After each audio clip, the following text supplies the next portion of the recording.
नमस्कार मित्रांनो, आताच्या क्षणाची सर्वात मोठी बातमी समोर येत आहे। चला तर जाणून घेऊया काय आहे याचा स्पेशल रिपोर्ट। सविस्तर बातमी जाणून घेण्यापूर्वी आपण चॅनलवरती नवीन असाल तर चॅनलला सबस्क्राइब करा आणि बेल आयकॉन प्रेस करायला विसरू नका।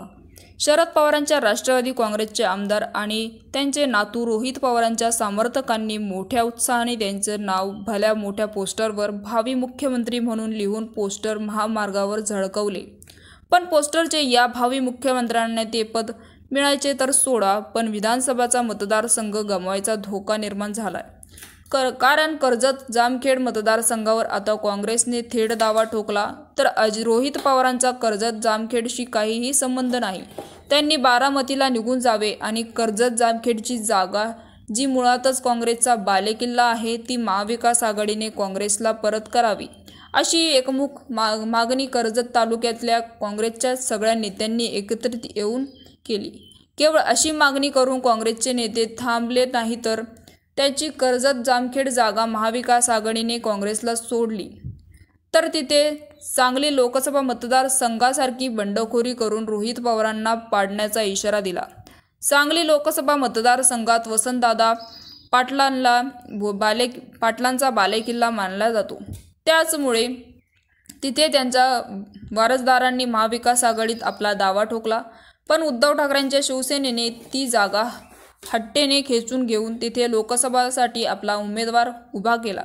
त्यामुळे वसंतदादांचे नातू विशाल पाटलांनी बंडखोरी केली। ते अपक्ष उभे राहिले आणि त्यांनी महाविकास आघाडीचे उमेदवार म्हणजे शिवसेनेचे उमेदवार पहिलवान चंद्रहरी पाटील यांचा पराभव करत सांगलीची जागा महाविकास आघाडीकडून खेचून घेतली आणि महाविकास आघाडी आणि शरद पवारांच्या राष्ट्रवादी काँग्रेसचे कर्जत जामखेडवर रोहित पवारांची उमेदवारी लादली।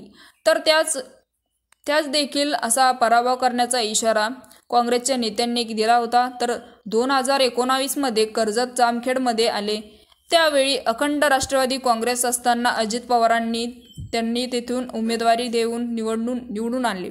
परंतु त्यानंतर काळाच्या बऱ्याच घडामोडी घडून आल्या आणि पवार आणि शरद पवार वाहिली झाले। रोहित पवार शरद पवारांसोबत राहून देखील त्यांच्यासोबत नव्हते, महत्वाकांक्षा फुलवीत राहिले। फक्त पहिल्याच टर्मचे आमदार असून देखील ते लहान तोंडी मोठा घास घेत होते।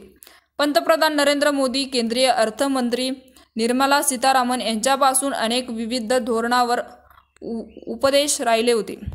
तर मित्रांनो, आपल्याला काय वाटते? आता तर राष्ट्रवादी दुर्बंगली आहे, तर काँग्रेसनेही रोहित पवारांचे काम करायचे नाही असे ठरवले तर फक्त शरद पवारांच्या राष्ट्रवादीची ताकद त्यांच्या पाठीशी उभी राहण्याची दाट शक्यता आहे। तर मित्रांनो, आपल्याला काय वाटतं आम्हाला कमेंट बॉक्समध्ये नक्कीच कळवा आणि चॅनलला अजूनही सबस्क्राइब केलं नसेल तर चॅनलला सबस्क्राइब करा, जेणेकरून असेच नवनवीन व्हिडिओ आणि राजकीय घडामोडी सर्वप्रथम तुम्हाला या चॅनलवरती बघायला मिळतील। तुर्तास धन्यवाद। जय महाराष्ट्र।